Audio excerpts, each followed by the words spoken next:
Welcome to another edition of Discover Marshalltown. Kyle Martin here, and we are on the beautiful grounds of the Iowa Veterans Home today.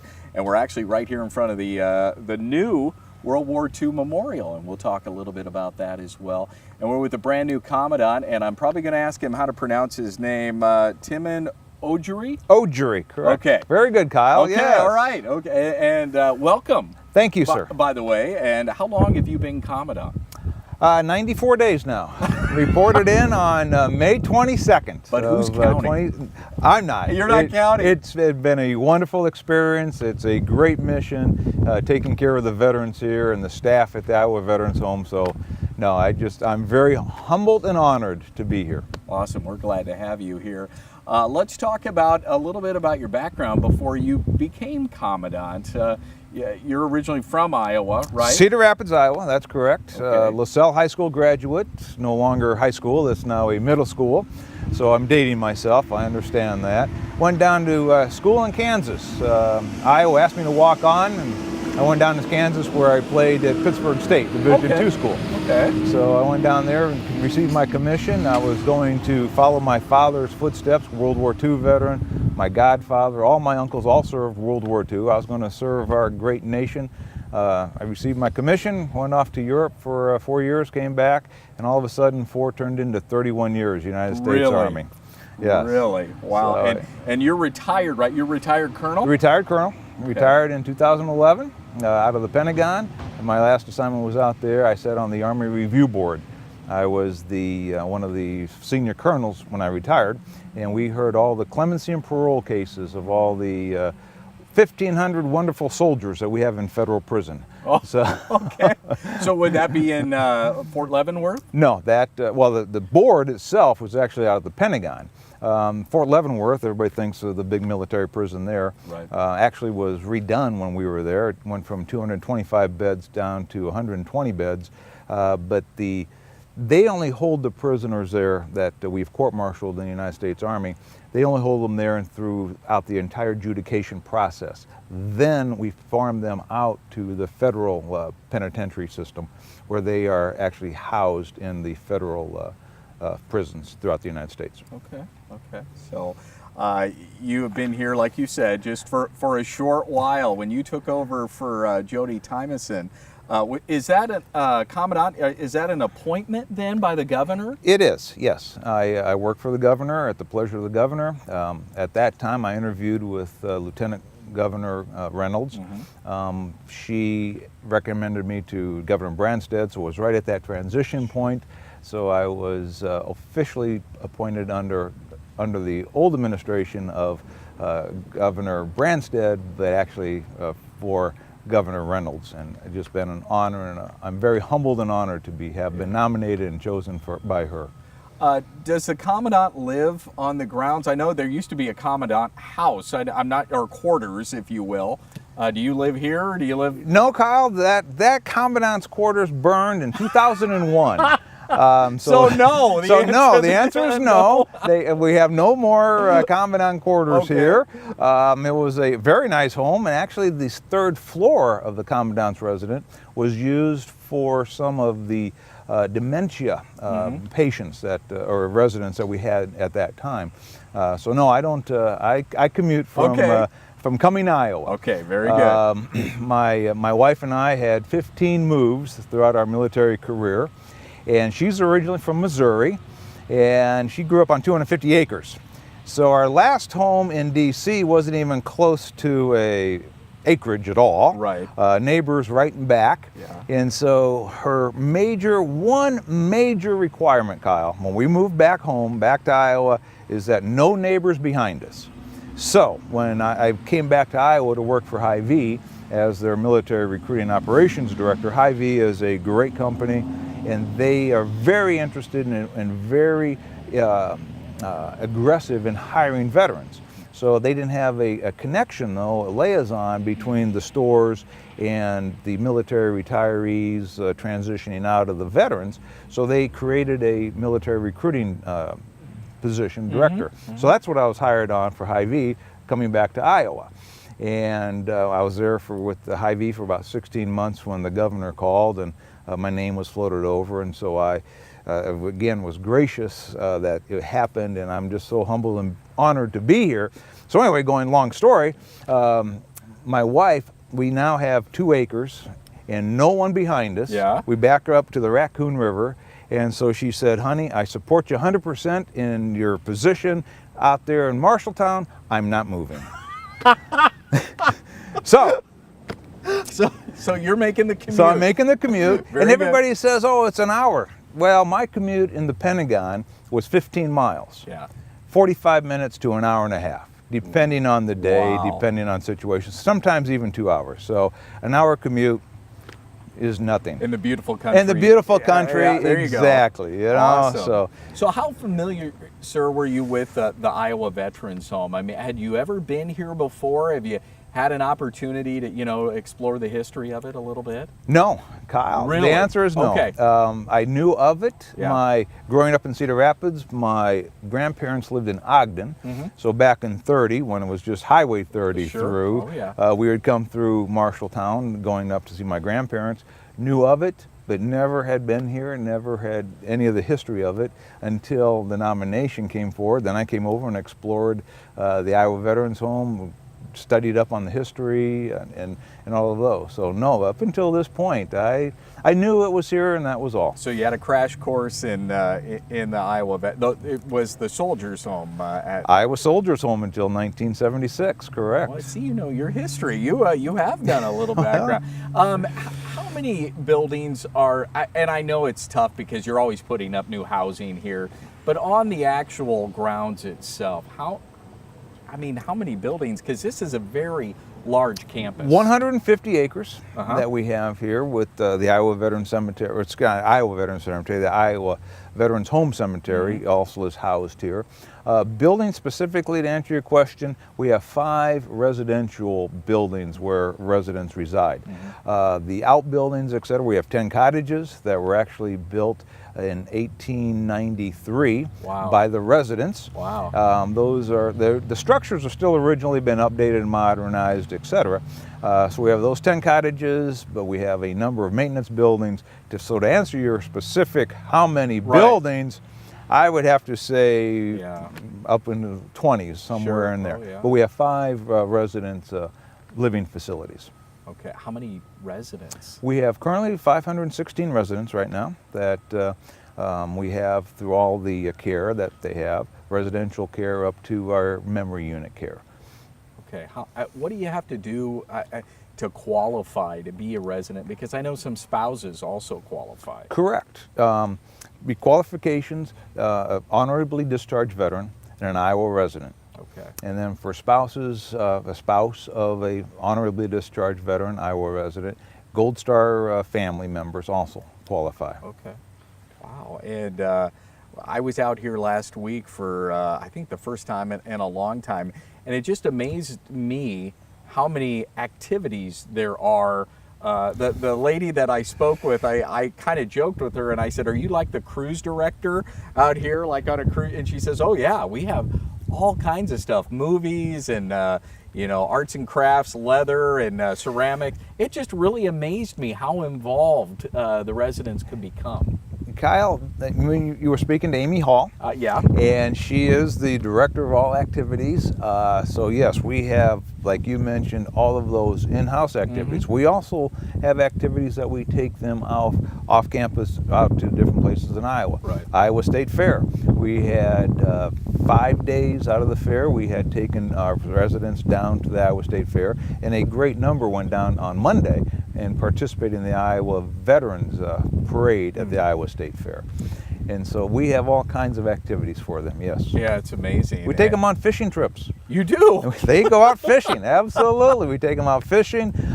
We've taken them to other entertainments. We are working right now with the high schools here in Marshalltown to take some of our residents to their performances for their dress rehearsals. Oh, okay. So that the students will have an audience Right. at the dress rehearsal. Our residents will be there not on the crowded nights. Right. So they'll be more up front, et cetera, and not have to fight with all of the large crowds. Okay. So it's a win-win situation for both. Yeah, it is amazing all the things that, and if you get an opportunity, folks, to come out here and tour the grounds or tour the facilities, you certainly welcome that, right? Absolutely. We have an open door policy. We invite anybody out to visit the Iowa Veterans Home. And actually on September 13th, in conjunction with the 13th Street festivities, we have an open house that evening. So the public is welcome to come up. We have a self-guided tour with a map of information, et cetera, on the some of the history of the Iowa Veterans Home and what we currently do. Like our laundry facility, for example, we do 5,000 washcloths a day.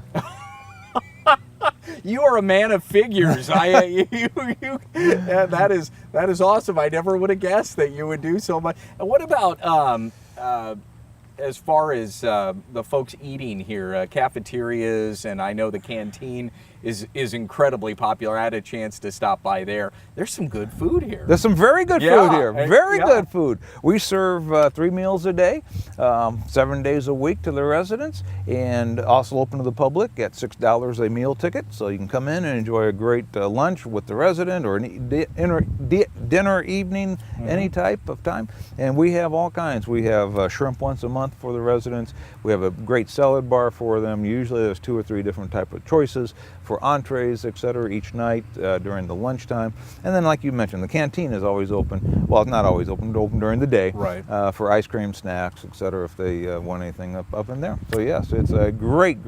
Melissa does a fantastic job as our food service director. What about volunteers? Amy Deimerly Schneider, who I've had on the radio with me many times, she always puts the plug in that well, they could use a few more folks to help out, whether it be, you know, helping out pushing wheelchairs around, or I mean, there's a need, or taking some of the residents to the Iowa State Fair. Absolutely, we have a great volunteer base, Kyle, that come in and either volunteer on a daily basis. We have one lady who is here almost 5 days a week. Doris does a great job. She volunteers all kinds of activities. We have activities that, as an example, on Tuesday, we had the chairman of the Iowa Veterans Commission come down and present all of the Vietnam veterans, our 216 Vietnam veterans that we have current as residents, presented them a Time to Honor book with the Vietnam. So we had a nice program, a nice ceremony, and he presented that book to all of our Vietnam veterans. Well, we needed volunteers because not all of our residents are mobile. So we needed a number of people to push them in wheelchairs to get them from our Fox building, Allery building over to our main building, the Malloy building, to participate. So we needed a number of volunteers that we put the call out. Amy did that, and we had a great response. So that's just one example. We have the VFW and American Legion come in. They have bingos on a couple of times a month. We have sing-alongs. We have card games. We have one gentleman who comes in and plays chess with the residents. They will publish when he's coming in, and we have residents come down and play chess with him. Really? Yes. That is. There are so many opportunities that we have for volunteers. We have steady hours also that we need volunteers for in our library, in our gift shop, and we are redoing the main entrance to the Sheeler building, and we're going to have a visitor welcoming little center right there, so we'll need volunteers to staff that. Okay. So we have all kinds of opportunities for volunteering. Sure. And they can even work down the laundry and help fold some of those 5,000 washcloths. Well, there you go. All right, we're gonna take a break here. We're gonna be back with the Commandant right after this break. Buckle up for safety, buckle up. Buckle up for safety, always buckle up. Put your mind at ease, tell your riders, please get your seat belts buckled, everybody buckle up. The National Safety Council says if you don't have seat belts, get them. If you do have seat belts, use them. Welcome back to Discover Marshalltown, and we are on the beautiful grounds of the Iowa Veterans Home in beautiful Marshalltown, Iowa. And we picked a beautiful day to be outside. It's kind of fun. We're with the brand new Commandant, and I'm going to say his name, your name, and if I butcher it, please correct me. Timon Ogery. Timon-Ogery, correct. Timon-Ogery. There you go. Okay. RJ. Ogery. Okay. Well, did you have a nickname when you played football? Timon. Timon. Or no? Well, no, actually, I had the T.O. way before T.O. had it. He there you became go. nationally known. Yeah, But yeah, they did call me T.O. Okay. Yep. All right. He has been Commandant here at the Iowa Veterans Home for a little over 90 days. Correct. Okay. And let's talk about, and I'm noticing a lot of trucks here coming up and down the main drag here, right outside. We're by the World War II Memorial. A lot of construction going on here. Kyle, there's all kinds of construction going on here. We broke ground in June for our new laundry facility, which will be opened up in February of 2018. It's on schedule, it's on track, so it's that is part of the construction. We have a huge DOT project going on. They are resurfacing all of the roads throughout the Iowa Veterans Home. Okay. Along with that, back in May, 4 days before I arrived, we had that huge windstorm that came through. Right. And it peeled back the roof of the Sheeler building. The staff responded excellently. There was not one resident was injured, and there was not one staff that was injured. We had the Sheeler building was the roof was totally peeled off. It was watertight within 24 hours. The maintenance crew here at the Iowa Veterans Home, they were reporting in before they were even called. That's how dedicated the staff is here. They're great professionals from everybody that works here are just excellent. So no injuries to the residents, no injuries to the staff. But the Sheeler building lost its entire roof. The Fox building, the Allery building, those roofs have been damaged. There have been a number of cottages that were damaged. So we have that construction also will be starting in the next few months to replace all the roofs before the winter sets in. Okay. So we have construction sites going all over. So it is hampering our parking, it's hampering our workflow, it's hampering people coming on and off. So don't be discouraged if you're a volunteer to come on. Just watch out for the big trucks, and come in and please volunteer, etc. So, would you recommend? Is there a designated spot or building where people, if they were coming here to either take a tour or they're volunteering, where should they go? Where would you funnel them? The main entrance. The main entrance right to the Sheeler building. It's temporary main entrance now because of the roof. But there's a big sign out there, it says temporary entrance. They walk right into the switchboard operators who are there as our greeters, etc., and they will funnel them and get them to the right place at the right time. Okay. And there's parking out front for visitors and our volunteers. Okay. So that's wide open parking up out there. Very good. The laundry facility, was this a long time coming? Was this something desperately needed? It was, yes. The laundry facility is currently in the basement of the Malloy building, and it's run its life. The equipment down there is becoming aged. It is at the end of their lifespan for the equipment that we have, the 200-pound washers, the dryers, that capacity. They're all, it's becoming at the end of their useful life. And so when we looked at redoing the laundry facility in the basement, it wasn't feasible to, one, remove all of the old equipment. They will be disassembled and removed, but there was no way to get the real new equipment back in there. Plus, it wasn't designed with the capacity of the laundry that we do now, because we do all of the linen, we do all of the laundry for the facility, plus we also do the individual laundry for our 516 residents. Wow. And so that it just wasn't designed for that. So the new facility was designed that we much more efficient. Of course, all the equipment will be upgraded, efficiency, etc. And it's designed for the employees to be much more efficient in their job also, without having to backtrack throughout the facility. The application process to actually live here, I mean, we talked a little bit about the requirements at the beginning of the broadcast, but the application process itself, let's say there's a veteran out there and they want to start the ball rolling. How do they do that? I mean, I wouldn't even know where to go. Two ways to do that. One, contact their VSO in their counties, and they have to have approval.